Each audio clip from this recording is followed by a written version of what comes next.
Between the hedges, Georgia dogs coming out. War Eagle flying over Jordan-Hare skies. Hotty toddy down in Oxford, rebels rise. Cowbells ringing in Starkville all night. Rocky Top singing in that Leland light. Anchor down Vandy, black and gold pride. Gamecocks crowing in Columbia loud and wide. Saturday light, y'all know the deal. SC pride, we keep it real from the swamp to the grove. Let that crowd roll. It's water cooler talk, we talk that score. Saturday light, y'all know the deal. SC pride, we keep it real from the swamp to the grove. Let that crowd roll. It's water cooler talk, we talk that score. Gators in the swamp, chomping all day long. Saturday nights in Death Valley, that tiger strong. So we Razorbacks, crowd calling the hogs. Blue Reds battle Wildcats, bringing the dogs. Show me Miss Zoe, black and gold fight. Boomer Sooner running on a Saturday night. Hook 'em horns, burnt orange in the sun. 12th man standing, Aggies get it done. Saturday light, y'all know the deal. SC pride, we keep it real from the swamp to the grove. Let that crowd roll. It's water cooler talk, we talk that score. Saturday light, y'all know the deal. SC pride, we keep it real from the swamp to the grove. Let that crowd roll. It's water cooler talk, we talk that score.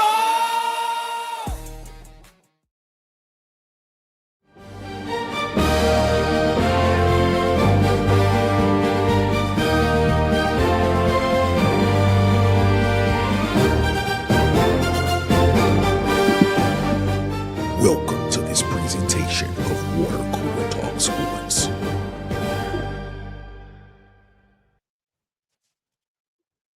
What it is, everybody, what it do, what it could be, what it should be. It's Monday, April 6th, man. We appreciate y'all so much for rocking with us here around the Water Cooler on Water Cooler Talk Sports Network. My name is Nick Frazier, the other half, man. You can't see him, but you can hear him. Tell him who you are, boss man. That's your boy Marcus Fitzpatrick. Let's go. Let's get it. Yes, man. We appreciate y'all so much, man, for rocking with us here as always, man. Thank y'all so much, man, as always, for continuing to rock with us here around the Water Cooler. Before we get into it, man, do me a favor real quick, man. Let's get some of this knocked out of the way real quick, man. Subscribe to these YouTube channels, man. Subscribe to I Got Ted's over at this SEC season. Subscribe to I Got Tight Sports and Alabama Football Megacast as well, man. I got DC Wolf over at Auburn _Addicts TV. Dustin over at the Uptempo Podcast, man. I got B Sharp over at Sharpshooter Sports Talk. Vandy Chris over at the Golden Broom Podcast. I got at the Huggy Beard himself on YouTube and on Twitter. I got Kid Country Edward, man. You know who he is, man. You hear him. Make sure you go subscribe to him. And, of course, the legend himself, Bubba and the Old Man, Auburn Sports Talk on YouTube, man. Also, JMHO Sports Talk, what I got Coach Sean on the Block Sports with Coach Carl. And, of course, I got Dylan over at the College Loop, man. Also, man, you want to feel like a star. Follow I got DJ Hollywood Media, man, on TikTok, Instagram, and YouTube at Hollywood_media. That's Hollywood with an EY. And then, of course, follow him on Facebook at Hollywood Media with two A's. Man, we appreciate y'all so much, man, for always rocking with the people that rock with us, man. Mess with the people that mess with us, man, as always. Also, man, Adelines by Chef Country. Sure. Where we do it right, man. 2371 Highway 14 in Talkerville, Alabama, man. Make sure y'all go out there and check him out, man. Shout out to our guy, Edward, man, a.k.a. Kid Country, a.k.a. Chef Country, man. Make sure y'all go check out Adelines by Chef Country, man, in Talkerville, man. We will be there October 17th, 2026, for the Auburn versus Georgia game.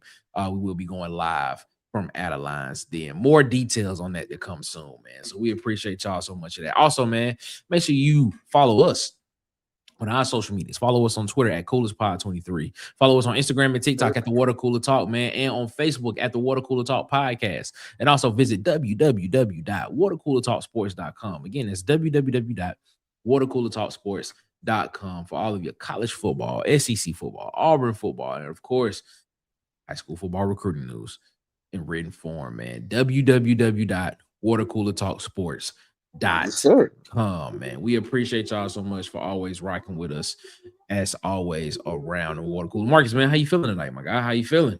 Man, I cannot complain, my brother. I cannot complain. How you? I'm doing well, man. Can't complain as well, man. As always, if I did complain, nobody would listen. Nobody would care. Man, that's the saying, ain't it? So I just keep it pushing, keep it moving, and we just make it happen and make it do what it do, my God. That's what we do, man. And we appreciate y'all so much, man, for rocking with us here around the water cooler, man, and giving us a little bit of your time. We're not gonna keep y'all too long, man. We just want to get on here and talk a little bit of Auburn spring practice as it pertains to what Coach Golesh said in his interview this past Friday. That was supposed to be part of our show Friday, but man, we got so deep into the Cam Newton conversation, man, that kind of took over the whole show. If you have not seen that episode, man, go check out that episode, man. Control Alt Delete, man, where we talked about the words that came from one young Cameron Newton as well. Shout out to everybody that's in the chat with us, man. Auburn Dad for Life in the chat. He said, Warden Eagle, man, what's up? AD for real. How you feeling, man? The legend of Sweet Sugarbat Williams, the Rooster Mac, the Huggy Bee is rocking with us around the water cooler. What's up, my guy? Teresa is in the chat. What's up, Teresa, man? How you feeling, man? Appreciate you so much for rocking with us here, man. Calvin Peterson. What's up, Calvin? What's up, Calvin, man? Appreciate you so much, man, for rocking with us as always. And there she is. Is that Connie? That is Connie. Okay. There she is, man. We appreciate you so much, man. Miss Connie, favorite Auburn fan rocking around. I got a shirt on. Water cooler with us. You got a shirt on, Marcus? I got a shirt on. They're not going to believe it. They're not gonna believe you because your camera's not on. So I got my work shirt on. That's why I can't turn my camera on because I get caught up in that work paraphernalia. I won't have. They won't believe. They're not gonna believe it. They're not gonna believe it, man. Jay Prince Jr. is rocking with us around the chat. Mob Ties, what's up, my guy? How you feeling, man? What's going on? James Barnett, what's up, man? We appreciate let's get it. For rocking with us here around the water cooler, man. Thank y'all so much. Let's get into this conversation, man. Like I said, we don't want to keep y'all too long. On this Monday afternoon. For one, I'm really not feeling well, but we're gonna keep it pushing and we're gonna keep this thing rocking and rolling, man. We thank y'all so much, man. Auburn Dad said, yeah, Nick. He said Cam been around a lot since he been there, so I think old coaches outside of Gus didn't want players there. Yeah, I said the same thing. There it is. And there it is, ladies and gentlemen. Big Sarge rocking with us in the chat. What's up, Big Sarge, man? How you? Tell like it is. Good. All right, let's get this thing rocking and rolling. Let's get it hype, man. Coach Golesh had an interview Friday, man, where he kind of was an interview that he had with the media, and he also kind of went over what happened in the scrimmage that happened last Thursday night. Basically, they started the scrimmage, I believe, at like 6:30, 7 o'clock. They didn't end the scrimmage until almost 10 o'clock. That night. Some of the things that he came out and he said, man, they had about 120 plays in the scrimmage. Basically said the more football you play, the better you'll be. And he also said we know where we are at this halfway point in the spring. So just so everybody knows, A-Day is next Saturday, April 18th. A-Day is next Saturday. So they have a couple of practices. I think they have 6 more practices left this spring. So tomorrow, Tuesday, Thursday, I think Saturday, and I think they do it again as well the week after that, which I think they have back-to-back practices Friday and Saturday. So they have Friday, then I think they have a Saturday practice, the Saturday would be the A-Day. So, it is what it is. And by the way, ladies and gentlemen, if you do plan to go to A-Day, A-Day is free. It is free. Just pull up, man. Pull up and have a good time. I remember when they used to give them out at your job back in the day when you was working in Auburn. If you worked in like a plant or something, they give you free A-Day tickets, you and your family. I remember when it used to be $5. Really? Yeah, they were $5 tickets. They used to sell $5 tickets for 8A. I remember that. It used to be lit, boy. It was an event. So man, that's a lot. That's what a lot of people are looking forward to, man. Can't wait to get up there and see how it goes, man. It should be a good day overall. That day. Coach Golesh was asked a question, man. He was asked a question, excuse me, about how the defense seems to be ahead of the offense, or how would you characterize that? And two things that he brought up. He said, well, one, in the scrimmage, the quarterback wasn't live. So when you look at what Byrum Brown did in that scrimmage, what he could have done, the question that you ask, like if Byrum Brown pulls down, pulls the ball down, does that is that a 2-yard gain, or is that a 33, 34, 35-yard run by Byrum Brown that can end up being a touchdown? So that's one thing. Mm-hmm. He also said a second factor that was going on in this practice in this scrimmage was that the defense does a lot of things differently. They create a lot of problems, and if I know people. Familiar. No, yes, I was just about to say that. That sounds very familiar. We had this came up last year with the previous coach. He said when he said he wanted the defense to kind of ease up just so the quarterback at that time would be able to sounds like Durkin would be able to have some confidence. But here's the difference in what this coach said compared to what that coach said. He said, you want it to be really, really hard, is what he said.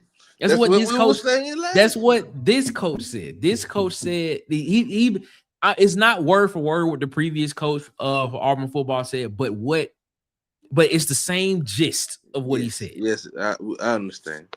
The same gist that you get a lot of different looks to where you have to go back and look at it and be like, oh my God, like wow, that was different. But there was a little bit something different because that previous coach said sometimes when we go back and look at it, we still don't know what they did. I was like, wait, stop, what? Please. That's what he said. Man. He said, please. He did. I was like, but that's neither here nor there. But the difference is this coach said, man, what our defense does, they do stuff. They're so creative. They do so many different things to where it helps. So like it's different. It's creative. But we want that, is what he said. We want that. And it goes back to a show that we did probably about 3 or 4 weeks ago. When there was the title was Golesh wants Auburn to fail. Alex Golesh wants Auburn to fail. Everybody was like, what do you mean he wants Auburn to fail? But then you read the quote that was in the article. He was basically saying we wanted to be really hard. Mm-hmm. We want them to succeed, and we want them to know why they succeeded. But we also want them to fail and understand why they failed as well. Yep. So this coach is all about adversity and all about knowing what it is that you need to do in order to get better. It's the same, like I liken it to working out. If you go work out, right, you have to put stress on the muscle in order for the muscle to grow, right? You have to put stress on the muscle. The muscle has to have micro tears in it. And then you have to be able to eat your proteins and eat your fats, eat your carbs and everything that you need to replenish it. So when it repairs itself and you get it, and also get enough sleep so that when it repairs itself, it grows back bigger and it grows back stronger. That's what this coach to me is about, man. We want to put stress on them because if we put stress on our offense, guess what? It's going to grow back and be better and stronger in the clutch when we need it. And when you look at Auburn in the past couple of years, Auburn has not been good in the clutch. Marcus, your thoughts? Man, a coach with common sense is lovely.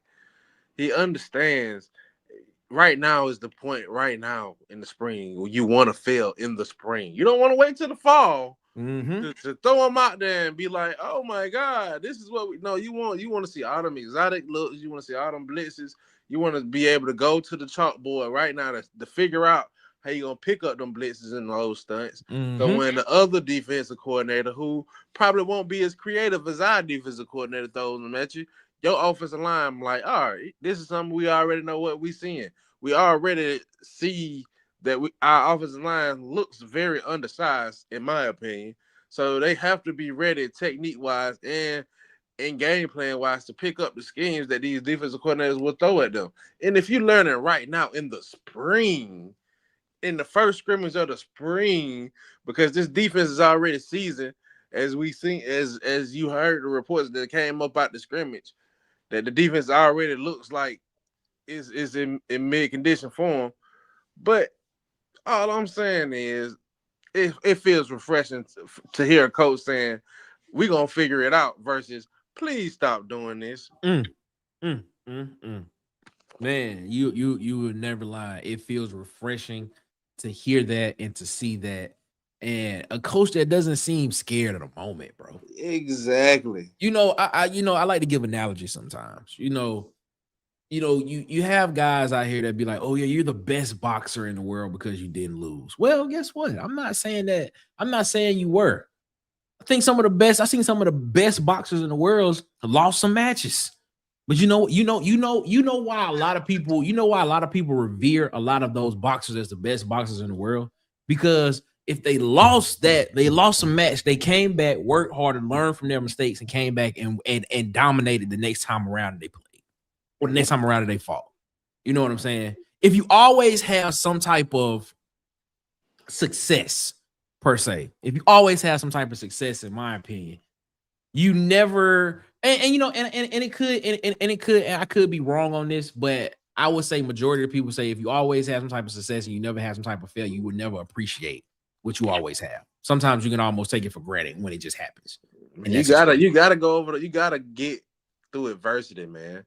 To really appreciate the success, you gotta get through that adversity, man. To your point, that's how I feel it as well. Man, it's great to hear that. It's great to hear like it's almost funny because uh, you know 8 to 9 months ago we was hearing the same thing from the previous guy, and We weren't hearing the same thing. He was no saying stop. we was hearing the same sentiment of this defense has been causing problems, has been doing something creatively. But the answer that this coach is giving compared to the other one, man, it just warms my heart a little bit. And it just tells me that we need to be encouraged about what it is Auburn is about to do, man. Let's get to the next topic we want to talk about. And this could take a little minute because this has been a staple for what a lot of people want to talk about when it comes to Auburn. And you kind of mentioned it. You talked about the offensive line. Yep. Offensive line. What was said about the offensive line? He says we're going to continue to mix and match guys on the offensive line and try to find the right combination of guys that we can use that will be ready to go when it's time to get when it's time to get on the field in the fall and have that right chemistry of guys that's ready to go. He named guys like Cole Best. He named guys like Joe Simmons. Named guys like Derek Plass. He named guys like Wilson Zaire and Jacoby Ward, Ty Buster. He named a lot of guys that have the opportunity to come in and be in the 2 deep. And I don't know if people remember, but we did a show where we did 2 shows. We did a show what we thought the 2 deep for the offense would be, and we did a show about what we thought the 2 deep for the defense would be. And I'm interested to see like after A-Day how close we were when it comes to this offensive line and how that looks, man. Marcus, your thoughts on the offensive line, man, and what you think we potentially could see, and are you encouraged about what we're hearing from the coach? I'm encouraged that he's saying that he's gonna figure it out, because if you read the reports about how the scrimmage looked, our first unit was kind of stagnant. And I'm pretty much, and I don't want to say it's because Brown couldn't pull it down and run, or because he had to get tapped every time. That's still not very encouraging for me. So to hear him say that he's going to keep going with different combinations to get the chemistry right is what we already said that he was going to have to do with this O-line in the beginning. Mm-hmm. So that's why I'm encouraged by that. But when it comes down to it right now, I understand that it's a work in progress. When your second unit is running the ball better than your first unit at times, you got to get that chemistry right. So it's an uphill battle, but spring is the time to do it. I think like I've been saying this for the longest about when we talk about this offensive line, right? When we talk about the offensive line and what we all think it should be. I just don't think this line is gonna be what a lot of people thinking, like people movers. I don't think so. I don't think you're gonna see these guys be guys that are just blowing people off the ball. I think they're just gonna be very good at the point of attack, and they're gonna do just what they need to do in order to keep the offense moving and keep the offense flowing and to keep the offense going. That's just what I believe and see, and things of that nature. I wholeheartedly believe that. But when you talk about guys like Joe Simmons, right? And when you talk about guys like a Derek Plass, who a lot of people were high on, even word on the street is that Miami was upset that this man decided to leave and hit the portal, after when he did, because they saw him as a critical piece to their team moving forward. When you hear about the young guys like Ty Buster and Jacoby Ward and even a Wilson Zaire, guys that a Wilson Zaire who was getting reps at left tackle with the first team, by the way, getting reps there. And of course, I know you hear the name Stan Ramil a lot, and they seem to be very, very high on Stan Ramil and what he could bring to this offensive line at that left tackle position. But when you hear names like that, when you hear names of the names I just mentioned, it should how does that make you feel that there is depth across this offensive line? And are we putting too much into it just because we're hearing it and because it's the spring? What are your thoughts? I think last year showed that you can never put too much into it. Last year we came in overly confident about our offensive line, and it broke down right before our eyes. Okay, but to that point, did it break down in our eyes? Okay, how much of that we've had this conversation a lot. How much you we want to talk put on about coaching offensive line? Are versus we versus was it talent or was it talent? Was the offensive line not At- talented, or was it just the at a fact certain- that at a the certain coaching point, and the scheme was just not what it was? you can blame both, but at a certain point, the product on the field didn't look good regardless. Mm-hmm. So you still can't run from the fact that Jackson Arnold was running from it for his life, on top of not being able to complete passes. So this year, just having that depth does make for a good situation, but also it's big to figure it out. And right now, it's just to me, it's a great test time. You got 6 more practices. Once you get done with the 8A game, you're gonna have a lot of walkthroughs through the summer, because we all know a lot of people stick around campus, especially if you're an athlete. You stick around campus. So you're gonna have a lot of situations during the summer. And then when you come in the fall, you should start the dust should start clearing on what type of O-line you should get ready to have, getting ready to go in the fall camp. Because that's when you really want to know what type of O-line you're gonna have chemistry-wise. And you want to know, like you said, the two deep that you're gonna have backing in on those rotational pieces. So it's just like, it's a great situation for us to have a lot of pieces right now, Nick. It's just we really chemistry, figuring out that O-line chemistry is a must.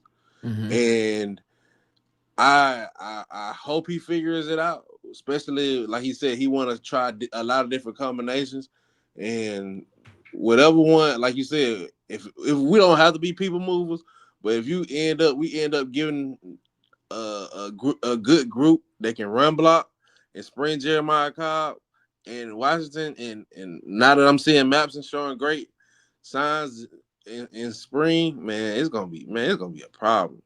I like it, man. I like it. I'm excited, man.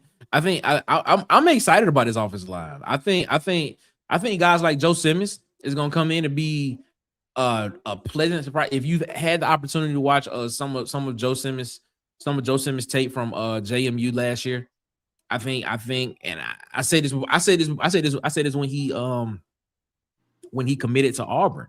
I said I think that this guy is a solid piece. Yeah, of course you have some growing that he needs to do, some technique work that he can work on. But when you look at what people say separates the SEC Big Ten from other conferences is just the physical nature of some of these guys.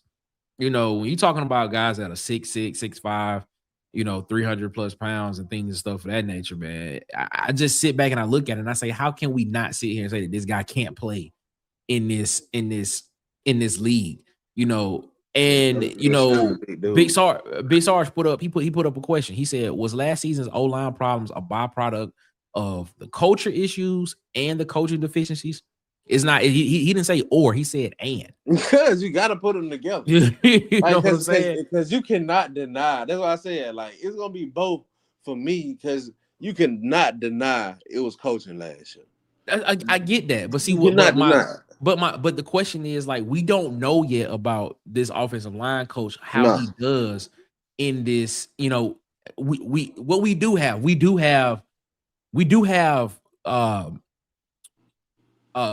tape of him being an offensive line coach at USF and what he was able to do with that group of guys.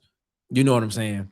Now you hear and now you see him step up. And I'm using this. I guess I'll use this argument for this. You see him step up into this league and now and I guess step up in talent per se when it comes to that line of scrimmage.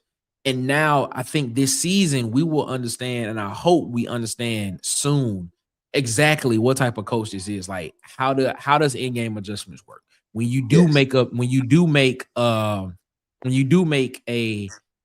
don't want to say a threat, but when you do make when you do tell a player something, do you follow through with it? Yes. And things of that nature. How does the preparation during the week show, and will it show during on the game on Saturday? Which I don't have. I have no doubts that during the week they will be prepping because of how process and detail oriented this coaching staff is because of who the head coach is. So I don't have any type of thought process that won't happen. But to Big Sarge's question, was last season's O-line problems a byproduct of culture issues and the coaching deficiencies? I would have to say at least one of those that you asking that question seems to be different this year. We don't know about the coaching deficiency part yet, but what we can say is the culture at Auburn has changed a lot in a matter of 3.5, 4 months. What's your thoughts on that, Marcus? Most definitely. Like moving forward, that's the most encouraging part of it all for me. The coaching part of it, like to know that this guy here shows promise versus what we seen last year. That this, like you said, he didn't cash out on none of the stuff he said. And the point that you left off that I want to also see, Nick, is I want to see what the rotation looks like once a guy gets injured or he can't live up to the potential or the chemistry that we set for our O-line. What are we going to do? What adjustments, what moves are we going to make along those lines?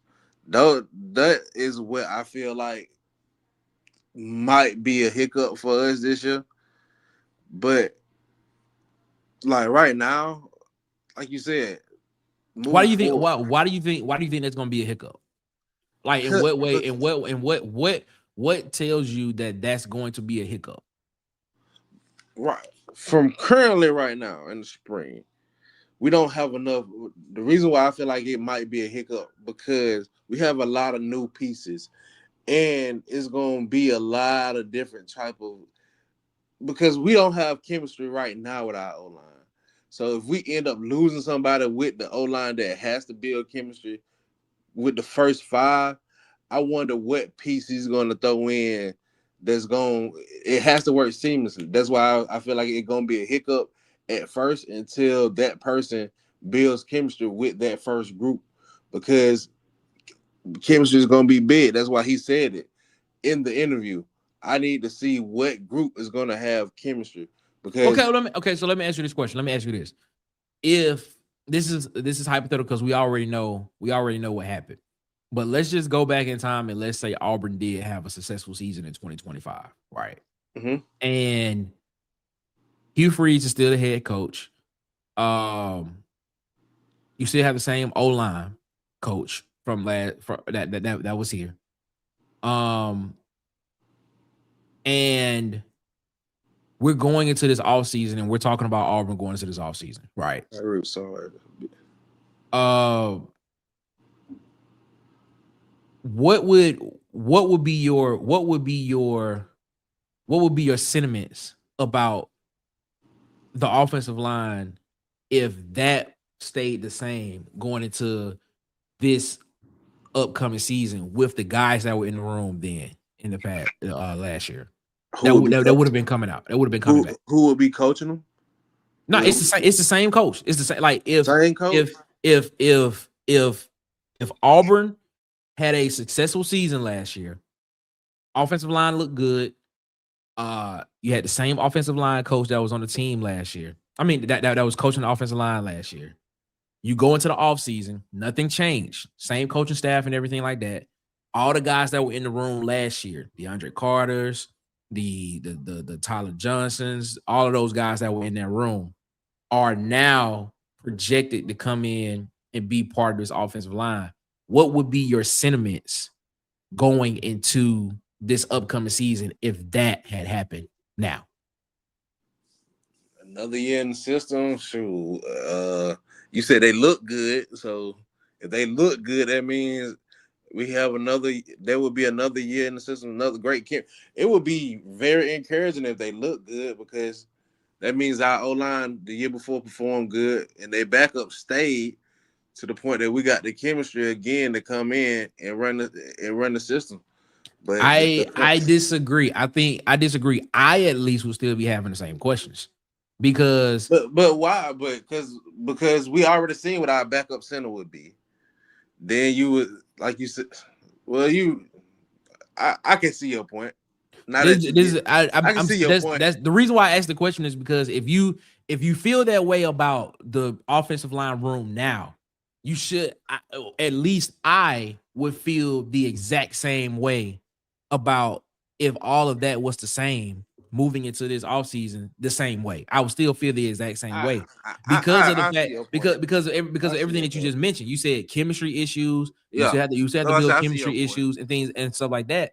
You would be looking at potentially only bringing back one starter off of that in that offensive room that will be coming in this year as well to start. So we would still be having. So if that was the same thing and you moving into this season, but now we know what happened. We have a new coaching staff. Everything is new basically brand new offensive line room except for 3 guys that were there last year. And they were all, and I believe, if I'm not mistaken, all of them were freshmen last year. And Jacoby Ward, Ty Buster, and Kale Ellis. You're talking about all those guys. But then everybody else in that room is brand new this year. So the same sentiments that you are saying right now, if all of that was the same then, I would still have the same questions now about what this season could look like because the core of your offensive line would have been gone. Yeah, gonna be you see what I'm saying? So that's the reason why I asked the question. You know, what would be your sentiments about that? I think with that core though, you still have guys who still had minutes. But to your point, my problem would be the 2 deep. Like who would come in when one of those guys get hurt to replace that? So like that's what I worry about.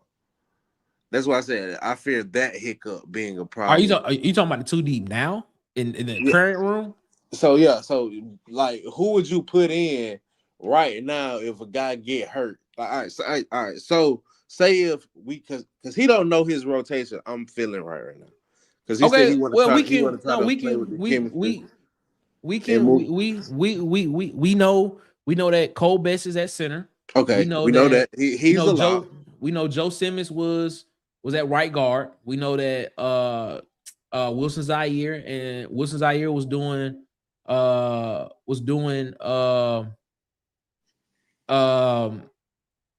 left tackle duties. Ty Buster was doing that as well too. And then Derek Plass was getting some play at guard, and you was looking at that type. So you have a understanding of who was where. And so when you look at that, you just look at the guys behind them and just be like, all right, who would come in behind them based on who you have? You have McManus, Still have a Cole Skinner that can come in, a Jack Laier that has played a lot of college football at transfer from Stanford. It's a lot of difference. I mean, there are guys that you can sit here and say who would come in and It's a play. lot of potential, but like I said, It would be the same way if that room was the same this year. It would still be it would be a lot of potential. You made a great point earlier. That's what I said. My problem would be that chemistry when you put the second person in. How are they going to sing with that first group chemistry? So to your point, you have a great point, Nick. Offensive line, man. We would Especially always, at that left tackle position. Sorry, like you said, always gonna be looking at what the offensive line does because we need to. Everybody wants to know what the offensive line is gonna be like, and trust me, we will not be shy. We would not be scared or shy of talking about it for the remainder of the spring, summer, going into fall camp and everything. It will not be a problem for us to talk about that moving forward. Let's move over to the defense side of the ball a little bit. Let's talk about the defense, man. He spoke about. I kind of want to kind of hit this real quick, and he spoke about the secondary room. Mm-hmm. And some of the notes that I took down from hearing him speak, he said it was the biggest question going into the spring was the corner position. He named to be fair, that's not a stretch. That wasn't a stretch. I've been saying it the whole time. That wasn't a stretch to say that. The biggest question going to the spring was probably the cornerback position. He mentioned Blake Woodby, he mentioned Andre Jordan Jr., who a lot of people feel like is going to be, CB1, in that cornerback room. He mentioned Gavin Jenkins. Still has to continue to learn. He said something about he said something to the effect of Gavin Jenkins still has to learn how to use his frame effectively. To that effect. He also mentioned Rayshawn Pleasant. He also spoke about Rayshawn Pleasant as a returns type specialist type guy as well. But the biggest one that he spoke about was Shamar Arno, and transfer from Florida State. And he basically said Arno could be at his best as good as any cornerback or the best cornerback in the country. But we've had many of conversations about him when he's at his worst. And he also said something after that, basically saying that he has to mature. It's a mature some. I don't know if we've ever heard that from an Auburn coach in a long time. That was very bro. straightforward. That's like straightforward, like just telling the guy like, yo, like, yeah, you could be the best. You could be good, but you could be good together. But bro, you gotta continually do this, and by continually doing this, basically that means we gotta get you gotta mature a little bit with this, man. What does that tell you, Marcus? Yeah, man. Like, he gave up a touchdown in the spring game, man. He gotta stay you gotta stay you gotta stay consistent, man. For you got for a guy like that in the spring. You gotta go over your cues. You gotta keep reading your cues. You gotta rely on your tendencies, man, to take you over the top, man. And you can't keep falling victim to being undisciplined. And at times like this, the spring is a time to learn. And a coach saying this about you right now gives you great room for improvement, but it also can be at a great detriment if you don't use it to your advantage. True. So if he's saying, hey, listen, he can be the greatest person on the team, the greatest person in the country at this position, but he got to mature. If you show that you can be that guy come fall, or the rest of the spring, and then the summer to the fall, you become a leader, and then you become that guy, or you probably don't end up getting no playing time, and Woodby and all the other guys insert you on the depth chart. So the sky's the limit for this guy. You know what I like about Coach Golesh, man? You never not know where you stand. Yeah, he You was know what I'm straightforward. saying? Yeah. You know, you never not know where you stand. And he just strikes me as the type of person that, you know, he don't like what people say, he don't sugarcoat nothing. You know, he just tell you like it is. You know, he tell it like Ti is. You know, as some of the But you should seasoned want that, right? Saints would Especially say. at this time of the season. Like you should want that in the spring. Like a coach that's gonna keep it real with you because spring is about growth. Supposed Like to be exactly. like now when fall get here, it's kind of like because going to the media in the fall, it's a mind game thing. You don't want to let your coach shouldn't let a lot of gems out the bag because everybody start really watching in the fall. Spring, you know what I'm saying? You might say some things. Hopefully, you can clean up. Then in the fall, if those tendencies still there, they come back to bite you because you didn't clean them up good enough. But spring, you can be that candidate and tell a player like, "Hey, look, get your shit together, man, or you ain't gonna be on the team very long, or you But know." to your point though, man, I think Alex Golesh is looking at spring as an extension of fall practice. You know, I feel like I say that as this.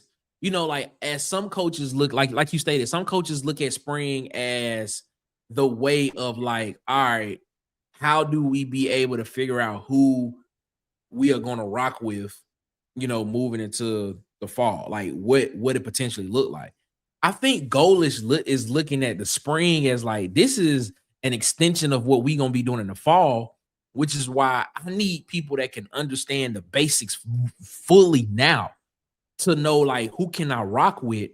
And then once we get into the fall, now when we start to stack on and build onto what the basics are, these are the guys that I potentially think that we can rock with, which is the reason why he said something to the effect of when it came back to the offensive line, he was like, I would love to have, you know, 8 guys, you know, at least You got 8 guys that we can depend on because you going got to have into that fall camp. rotational piece. Exactly. Going into fall camp to kind of know exactly where we are, which is why when I hear statements like that, I don't think they are looking at, I don't think this coaching staff is looking at spring as as something separate to fall practice. I think they're looking at it as an extension of fall practice and as a way of if we can get the basics down now, and if we can find people that can understand the basics of the install of the basics of what we try to do right now, man, we can be ahead of the game when we start fall camp in August. So you know You why know, you can look at it like that, Nick?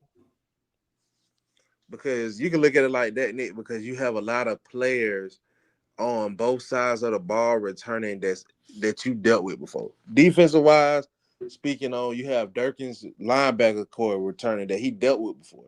Have a lot of a lot of lineman pieces that he dealt with before. You got some DBs coming back that he dealt with before. So his defense knows the core of his defense knows exactly what they need to do. So they know the blitz schemes, they know the stunts. Elijah know the keys. Xavier know the keys.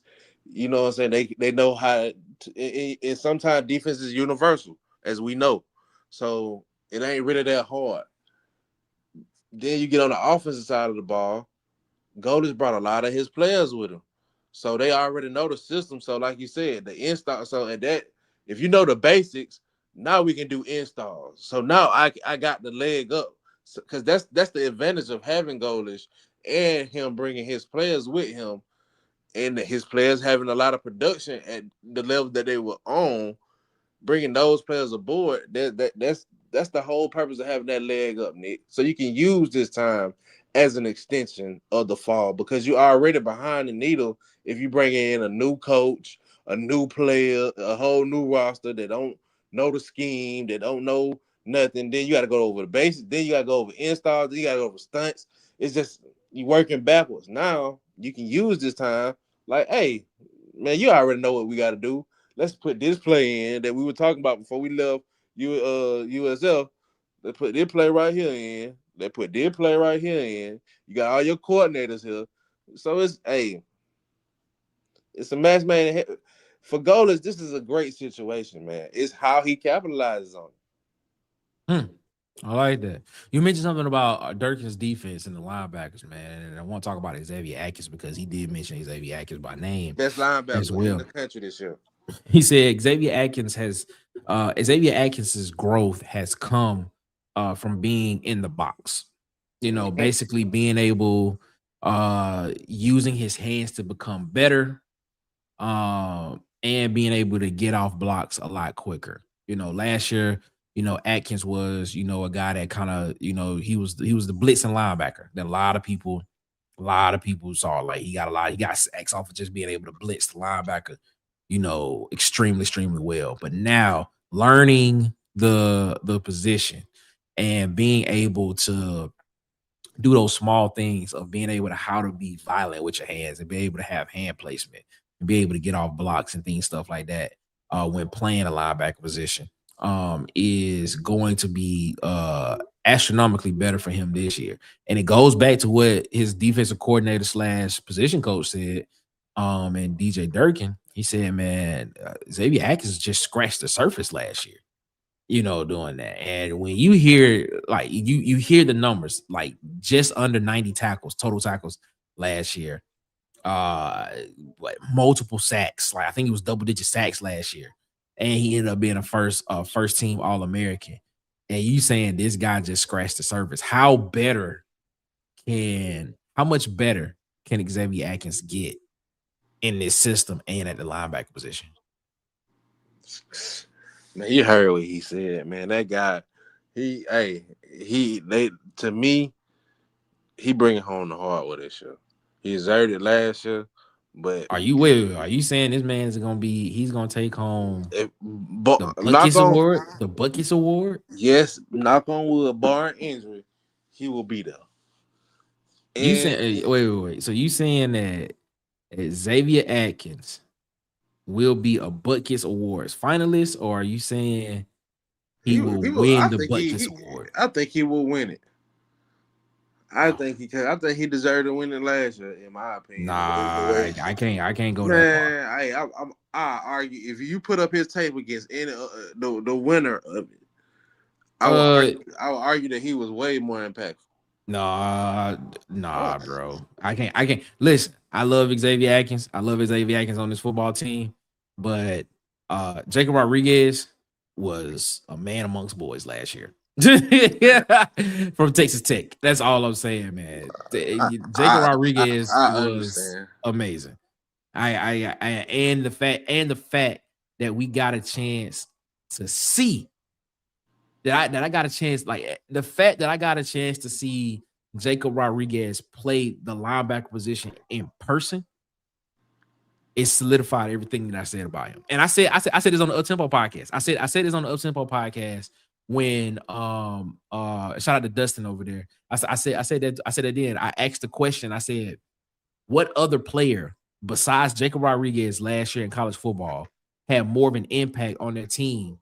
Not just position wise, but more of an impact on their team than Xavier Atkins. Because I was trying to make the argument that Xavier Atkins was a top 10 player, not at linebacker, but a top 10 player in college football last year. Is what I was trying to make the argument. And, you know, I was like, if you make that argument, then you got to say two linebackers should have been in the top 10. And the only linebacker that I put above Xavier Atkins last year was Jacob Rodriguez from Texas Tech. That's the only one. That's the only person that's the only person that I put above. I see your argument, but man, I would love to see a film side by side. Because it was times that we seen Atkins have to stop a whole drive by itself. Mm-hmm. So I would love to see they film side by side. I'm not saying you're wrong, but I would love to see they film side by side. All I'm gonna say is I had the opportunity to see Jacob Rodriguez in person, and the hype is real. That's all I'm gonna say. The hype. All I would say is the person who, because Xavier had a great scrimmage. By the way, he had a fumble recovery, ran a fumble. Yeah, 90 yards. Yep. So. But the person who I can't wait that we haven't been hearing a lot about outside of, you know, your wonderful article that you posted, Elijah, man. Man, we done heard about Elijah Melendez, and Elijah Melendez know how we feel about him, man. He know he about to ball out this year, man. I hear from you, but hey, I want to hear it in camp, man. You know, I be seeing him lead the breakdowns and stuff, but hey, man, I want to see him, hey, because if he take that next step, and we get 2 dogs like that, man, listen. If you have not read that article, there's a quote. I was able to get a quote. We can have 2 of them up in there, Nick. We can have 2 finalists. If you have not read the article on watercoolertalksports.com about the defense, we kind of referenced Elijah Melendez in there, man. I was able to speak with him and got a quote that we was able to put in the article. And it's shout out to Elijah, man. We appreciate Elijah Melendez for that, man, as always. Before we, I want to talk about one more thing before we get to some of these comments. The Iron Bowl period. The Iron Bowl period that we hearing about in practice now, man. And we kind of talked about this yesterday, some on Up Tempo with Dustin. And I want to talk about it over here today because I want to get your thought process on it, man. How do you feel about this, man? Do you feel like we came to the conclusion yesterday that this was intentional? You know, yes, there was something there was something that Golesh said that in his press conference. He was like, if you want to make something important, if something is important, then make it important, you know, and things of that nature. He asked the people what was important to them, and they said, and they told him, people were telling him that they want to win this game. Mm-hmm. And what Golesh said, I'm gonna put it a part of practice because that's what coaches do. They make that your goal, your achievement. So you always conquer that. So once you get to that, man, you ain't worried about it. It's another day, it's another walk in the park, man. So hey, it's me. The only disappointment for me, I want to set my goals higher. But I understand we haven't won that game in a while, and we have to start somewhere. This is the first year. Let's get over the hump. Let's go conquer something. Once we conquer that right there, then we move on to the next thing. But you know, hey man, the only reason why it's so refreshing for me is because and I hate to keep going back to it. It just shows how horrible job that Hugh Freeze did. Now we gotta come because this is competent coaching, guys. Like the stuff that he's doing, I love that we glorifying it, but this is just competent coaching. Like, but I get what you're saying. I understand exactly what you're saying. But when it came to that Iron Bowl game, I think that, I made this statement yesterday on Up Tempo. I said I think the difference is like Auburn has always played that game pretty close. Yeah. You know, they've always played that game pretty close. Excuse me. Harsin was there. They played the game close and won in 3 overtimes. Yes, sir. Freeze's first year there, we all know what happened in that game, 4th and 31. All right.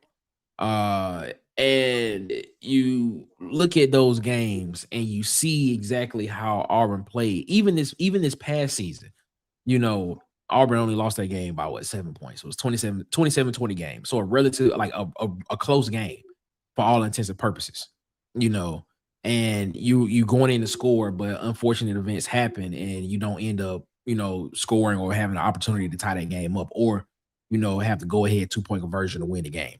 It's, you know, Auburn plays that game close. I think by having the Iron Bowl period in practice and by having a coach that is that is process detail oriented, especially on the detail side, when Auburn gets in those games, Auburn can't close. You know, the mentality is not there to be able to close games and to be able to finish. So now by intentionally putting that at the end of practice, finish. You know, that you finish. You have to be able to finish. You know, like you've shown that you can play this game close for 4 3/4 quarters. You know, you've shown you can do that. But the last 2-3 minutes of the game, you can't finish the game. You know, so by intentionally putting it at the end of practice and looking at it from that perspective, he probably just sitting there saying, man, let's just finish. Let's finish the games, man. Let's finish it. You know, you've got to finish the game. And, you know, and Dustin made a great point. He was like, you talk about him. We talk about Golesh being a process guy and not looking to the last game of the season as something that we need to be looking at, but how you take everything and do it step by step and game by game. But by putting that at the end of practice, you basically saying, look, this is the last game of the regular season, and this is what y'all say is important. Let's make it important. I like it. I like it. You gotta highlight it. Got to. Because if you highlight it, you keep it on the player's mind. Yep. You keep that game right there. They keep this the Iron Bowl. You talk about it. You yapping about it. When you in the trenches, like, hey, this the Iron Bowl. You get your shit. I can't talk how I want to. I kind of felt the vibes at then, but it's just the mode that you get in as a player when you in those situations, that just making that a part of practice gets you in an extra mode, especially in making it the end of practice, because every player loves the end of practice. Oh man, who doesn't? Ready to get up out them pads, ready to get up helmet out off. It's ready to go, man. Let's take a look at some of these comments we got here, man. Auburn, that's it, man. He was scared J.A. would mess up bad and make his decision to bring J.A. in, make it look stupid, and we saw what happened. Yes, we did. Yep. God, standing on that hill too long, man. D-Lev in the chat. What's up, D-Lev? Said, I'd rather make it hard for them in practice just so they can learn. The making it easy for them in practice so they won't be pressing. It was straight BS. Stunts by Oklahoma defense was a prime example. Yes, it was. Yes, it was. And shout out to the Marvin Gaye thumbnail there, man. That's what I'm talking about. Big Sarge in the chat, man. He said players should want to learn something. Should want to learn through the tough times of practice. Yeah, I agree with you on that, man. He also come back and said, man, adversity should make you work harder. It should. It should. But shout out to Tez them. Tez them had Tez and DC. They did launch breaks, and they had a poll question of, would you? I'm paraphrasing. Would you rather have it hard, or would you? Would you rather go through that adversity and it be hard, like when they were talking about schedules, and it'd be harder, or would you rather have it easier and be able to get there? And some people say they'd rather have it easy, and I don't disagree with them. It's pertaining to the schedules when it's what they were talking about there. Teresa in this thing, man. Teresa said, "I wish I was closer so I could go to A-Day." Come on down. I believe it's free. I believe she is in the heartland of good old Texas, if I'm not mistaken. I believe that's what she said. That's a long drive, no matter where you at. I believe that's what she said. If my in the middle of Texas, it's a long drive nowhere. If my memory serves me correct, I believe I remember her saying that, and I could be wrong. But man, that would be great. That would be a great little weekend. It's free to get in the game. Hopefully they have the autograph session after the game, so everybody get a chance to meet the new players and see the faces and stuff. So that'd be dope. Calvin Peters in the chat said, man, he said he loved the depth of the offensive line, man. He loved it. I think you got 17 guys, 17 scholarship guys in there, and you trying to get out of that 17, what he said, 8 at least. So I would guess you want to get at least 10 to 11 guys that you can play on a rotational basis. That would be dope. So I like it. Big Star says the O-line needs to have a solid 9 players that they can seriously count on for the season. That's not a bad number right there, man. He also come back and said, man, Jack Lair would be his choice at left guard number 2. I got it. Okay. He come back and said Shamar Arno has a chance to be the best cornerback on the team if he shows his consistency. Yeah, consistency. I don't know if consistency was a hot word for maturity. That's what I'm guessing, because sometimes people use words as a way to tell you something. Like, yeah, we need you to mature up a little bit. It's probably, it's interesting to hear. He said Coach AG is proving honest feedback to his players is what it tells me. That's what I like. That's what I like to hear. Ricky Seals Jones is in the chat. What's good, my guy? What's up, man? Hope you're feeling good. Hope you're feeling great, my guy. Big Stars comes back and said, man, the better teams, in my opinion, are player-led because the brotherhood of the locker room should implore the players to play as one. That is true. Best teams, most championship teams are player-led. That is true. That is true. When the players govern themselves and they have their own, and you don't want to disappoint the man that you practice with and play against every week and every practice. Those type when you have that, when players are playing for that, when they don't want to, when they don't want to disappoint themselves, you don't want to go out there and make yourself look bad, and then secondly, you want to play for the man next to you. I always go back to the John Gruden quote at the beginning of last year when he spoke to Wisconsin. He was like, "There's this concept of the team that a lot of people are missing," and he gave the analogy of like, if we all want to go and break this rock down, this big rock that's sitting over there, we want to go break it down and break it into pieces. One person can go over there and break that rock, and that rock probably won't move. But if we all go over there as together and keep hitting that rock eventually that rock is going to break. The concept of the team, he said, is what people are missing. So I just every time I hear something like that, I go back to that speech he made, because I wholeheartedly agree. Man, you know how that brotherhood is, man. Wholeheartedly agree with that, man. 10-time champion. I think this is 9-time champion. He just changed his name to 10-time champion. But what up, 9-time slash 10-time champion? What's up, my guy? He said, "Look, I live in Auburn. There's no entitlement in Golesh. He is out in the community and with the people. Freeze went from his $1 million house to $1 million house, golf course, and facility." Man, wow. Well, tell us what's really going on. 10-time slash 9-time champion. Man, that's the reason why it was really one of the most worst coaching jobs ever, bro. Hey, man. Tavian, what's up? Tavian, man, what's up, my guy? What's going on, man? Hope you feeling good. Hope you feeling great. 9-time slash 10-time champion comes back and said, man, Golesh is putting in work like Pearl did when he got here. I like it, man. That's what you got to do. You got to build that currency. Change the coaching, man. The coaching got bad. You got to change it back. And if y'all remember, we did a show about, is Golesh the best of both worlds? And we was basically saying, is he the best of what Harsin was and the best of what Freeze was? Then we get that in Golesh. Harsin was a very hard-nosed, militaristic type coach that was about process and detail, but he didn't really care about, from the outside looking in, and from, hearing the report, he didn't really too much care about being in the community and touching the people and, the recruiting aspect of it and all type of stuff like that. But then you get to Hugh Freeze. Hugh Freeze was all about that, but it wasn't really about the process of getting to, doing that.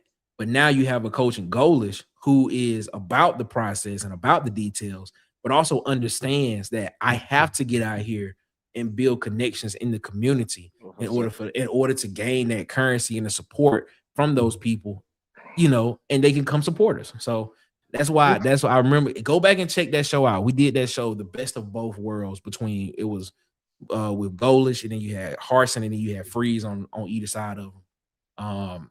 We had that conversation, and I thought it was a pretty enlightening conversation. Yeah, Jermaine Mims in the chat. What's up, Jermaine? He said, don't set yourself up for failure, because if you put so much emphasis on that game and lose, the season would feel like a failure, even with progress shown. Y'all can't get paralyzed with one opponent. No, I get what you're saying. That makes all the sense in the world. I want to set my goals higher, but hey, look, we haven't won that game in I don't know how long. It's gonna feel like that regardless if we lose. Anyways, man. It's gonna feel paralyzing that we lose y'all anyway, because we gotta hear it again. We gotta hear it from fans like you year round. So we might as well make it a goal. That's what it is. Big Star said rivalry games to get BB17 jacked up. Yeah, he does, man. Yes, it does, man. And then 10-time champion come back and said, Bama never won the NIT. That makes us 10-time champions. Troll the top. Hey, by the way, shout out to Auburn basketball for winning the NIT. Man, y'all won the NIT with ease. And shout out to Auburn's wheelchair basketball team for being national champions as well. So, hey, it's dope. Hey, that's what it is. That's some in-depth journalism right there. When you dope, find that man. out? I just went to the, They got a wheelchair team at Auburn? Yeah, Auburn has a wheelchair basketball team. You didn't know that? That's neat. I never knew that. That's neat. Oh my God. Come on, man. Come on. Come on. Hey, that's neat. Come on, man. Thank you, 10-time champion. He said Auburn wheelchair basketball team beat Bama for the national championship. Oh, that's even better. So Hey man, shout out to the wheelchair basketball team for this man said Lieutenant Dan couldn't save him, man. This man got the Forrest Gump. He got the Forrest Gump references going on, man. Shout out to you, my guy. As always, his name now is 10-time champion, not 9-time champion. He's 10-time champion. You know what? 10-time. You know what? You might have to bump that number up a little bit because if you add equestrian into there, if you add the golf national championships in there, you might be at about 16, 17 time champion. We need to look at that. We need to look at that 10 time. We need to look at that. We need to look at that one because we might be selling ourselves shorts on the name. Because I know equestrian got a lot of them. Yeah, I'm gonna say the swim team used to be the bee's knees. Swim team got a lot of them too, and I know golf just won a national championship. So I'm just saying, we got to look at that and just maybe we might want to bump that up to like 17, 18 time champion. I'm just saying. Ladies and gentlemen, man, we appreciate y'all so much, man, for rocking with us here around the water cooler. Marcus, what you got to say to people before we get up out of here, man? Hey, man, y'all be safe, man. Come kick it with us again, man. Wednesday, bro. We'll be right back here. I'll be in the lab. Can I have my clothes on? You'll see me live on TV Wednesday. There it is, man. Make sure y'all subscribe to these YouTube channels before we get out of here, man. It's SEC's what I got Tez at Tight Sports, Alabama Football, Megacast what I got Tight Sports, man. DC Wolf over at Auburn _Addicts TV, Dustin over at the Uptempo Podcast. I got B Sharp over at Sharpshooter Sports Talk, man. I got Vandy Chris over at the Go to Broom Podcast and the Anchor Down Live Podcast on Facebook. At the Huggy Beard himself on YouTube and on Twitter. I got Kid Country, man. Make sure you go subscribe to his YouTube channel. And of course, the legend himself, Bubba and the Old Man, Auburn Sports Talk. On YouTube, go subscribe over there as well. Also, JMHO Sports Talk with I got Coach Sean on the Block Sports with I got Coach Carl and I got Dylan over at the College Loop, man. Make sure you go over there and subscribe to him as well. Also, man, mess with the people that mess with Water Cooler Talk Sports. Shout out to I got DJ. Follow him on TikTok, Instagram, and YouTube at Hollywood_media. That's Holly with an EY. And of course, follow him on Facebook at Hollywood Media with 2 A's, man. That's my quarterback, man. Mess with the people that mess with Water Cooler Talk Sports, man. We appreciate y'all so much for rocking with them. I got Airlines by Chef Country, man, where we do it right. 2371 Highway 14, Otagoville, Alabama, man. We will be there October 17th, 2026. 2026 for the Auburn versus Georgia game. We will be going live from Adelines. More details to come soon about this, man.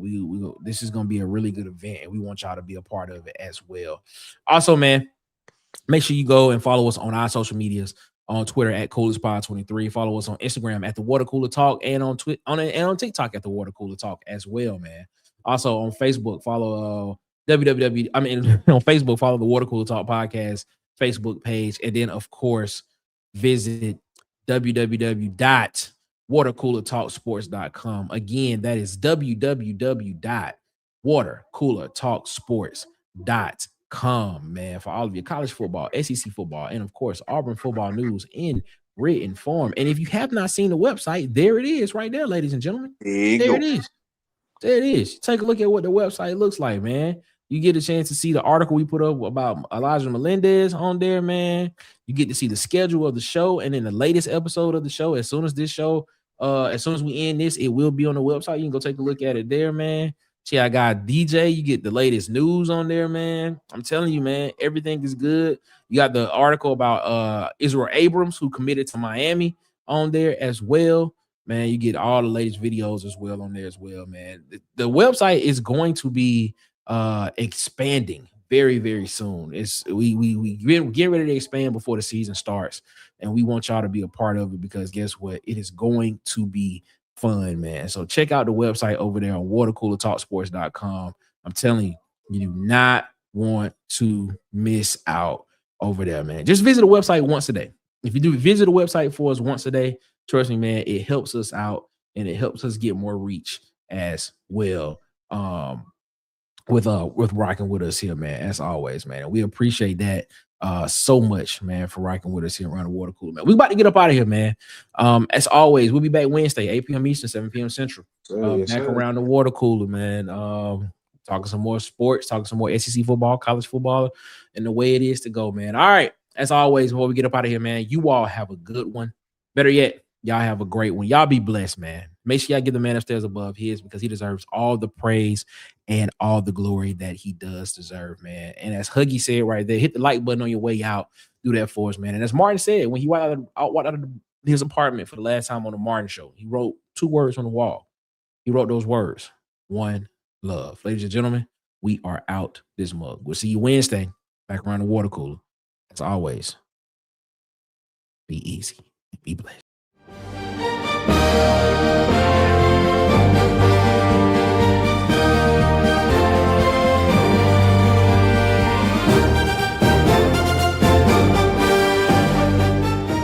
This has been a presentation of Water Cooler Talk Sports.